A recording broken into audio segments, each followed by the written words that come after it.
अस्सलाम वालेकुम नाज़रीन। उम्मीद है आप सब खैरियत से होंगे।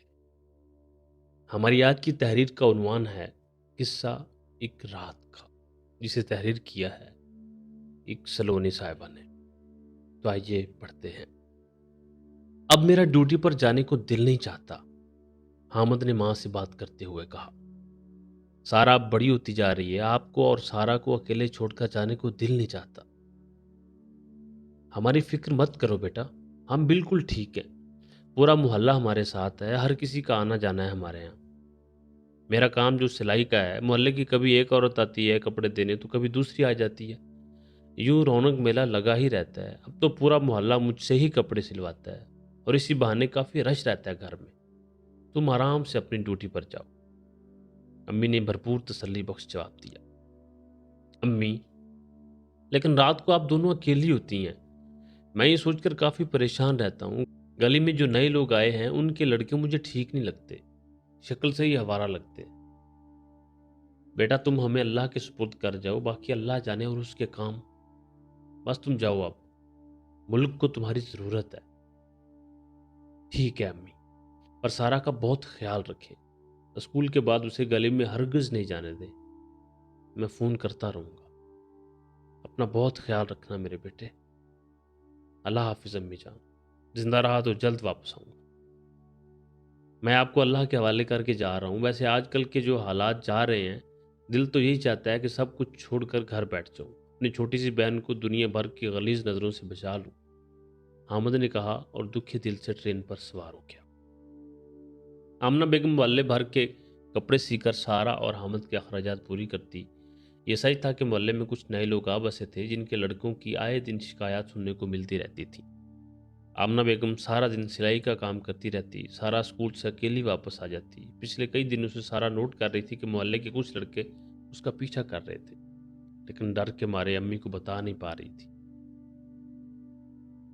यार बड़ी ठा किस्म की लड़की है, अपनी इससे सेटिंग हो जाए तो क्या ही बात है, रशीद ने सारा को गली में आते जाते देखकर कहा।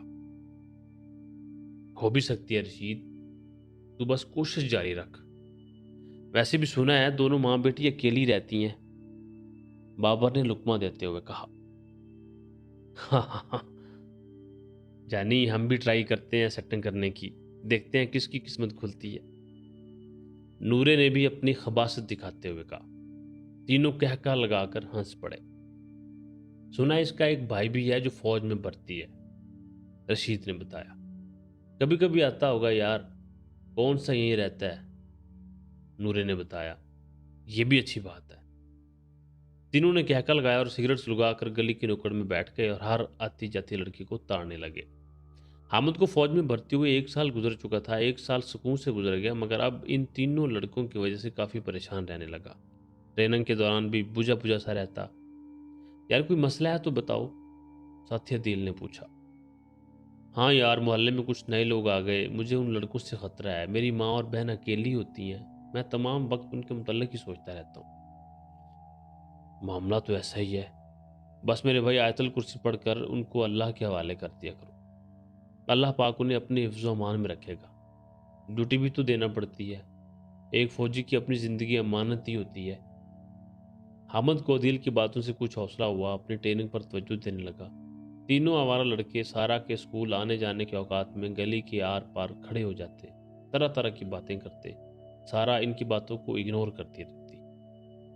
बॉर्डर पर हालात काफ़ी संगीन होते जा रहे थे। बहुत से फौजियों को बॉर्डर मुंतकिल कर दिया गया, जिनमें हामिद भी शामिल था। अल्लाह पाक को शायद उसकी ज़्यादा ज़रूरत थी कि बॉर्डर पर होने वाली झड़पों में हामिद शहीद हो गया। हामिद की मैयत उसके घर भेज दी गई, जिसे देखकर पूरा मोहल्ला इश्कबार था। माँ बहन की तो हालत ही गैर थी। हामिद को फौजी एजाज से सुपुर्द खाक किया गया। पूरा मोहल्ला इस दुख में शरीक था। ताज़ियत करने वाले कई दिन तक आते रहे। बिलाखिर ये सिलसिला भी आहिस्ता आहिस्ता थम गया। जिंदगी मामूल पर आने लगी। सारा फिर से स्कूल जाने आने लगी। गो कि अब इसमें पहले जैसी खुद एतमादी ना रही। तीनों वाला लड़के अब भी उसकी ताक में थे। कुछ सिलसिला आगे बढ़ाते हैं, रशीद ने साथियों से कहा। ये लड़की तो हमें घास तक नहीं डालती। चलो फिर आज की रात इसके घर घुस जाते हैं, फिर देखते हैं कैसे घास नहीं डालती। बाबा ने मशवरा दिया जो दोनों को पसंद आया। رات کے پچھلے پیر تینوں ہمارا لڑکوں نے پلان کے مطابق دیوار پھلانکنے کی بھرپور کوشش کی اور وہ بار بار اونھے منہ نیچے گر جاتے۔ یار چھوٹی سی دیوار ہم پھلانگ نہیں پا رہے، کتنے افسوس کی بات ہے۔ چلو ایسا کرتے ہیں، کل پر چھوڑتے ہیں، کیونکہ ابھی فجر ہونے کو ہے، نمازیوں کا آنا جانا شروع ہو جائے گا۔ صبح دیکھیں گے اس دیوار سے ہم کیوں نہیں پھلانگ پا رہے۔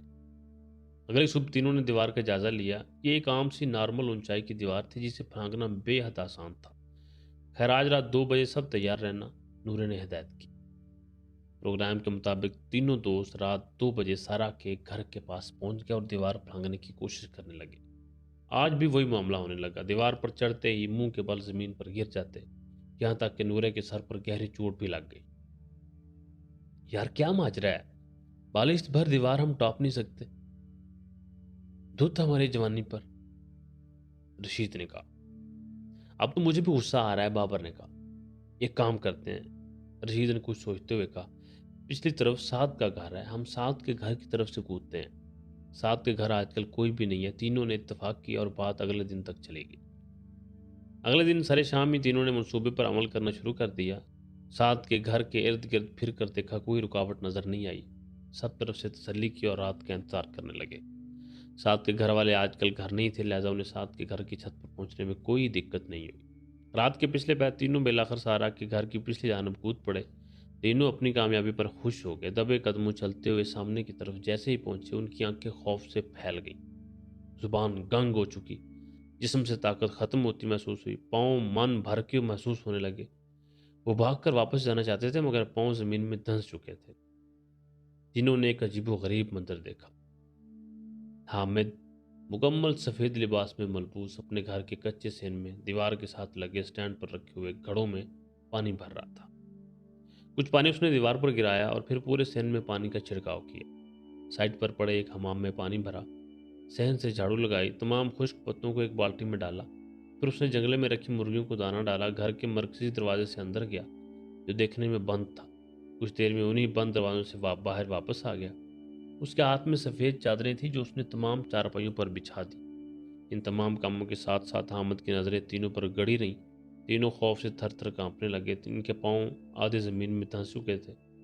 کچھ ہی دیر میں فجر کی اذان شروع ہو گئی، نمازیوں کے آنے جانے کا وقت شروع ہو گیا۔ سارا کی ماں حسب معمول باہر آئیں، اسی حمام سے وضو بنایا جسے ابھی حامد نے بھرا تھا، اور نماز ادا کرنے لگی۔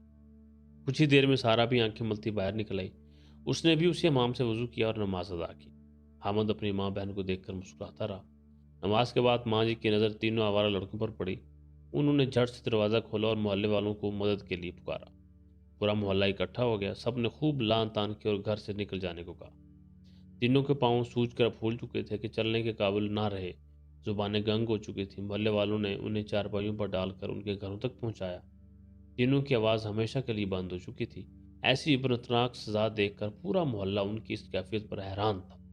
صرف ایک ماں جی مسکرا رہی تھی، کیونکہ وہ بہت پہلے سے جانتی تھی حامد کی ڈیوٹی اللہ پاک نے اسی گھر میں لگا دی تھی۔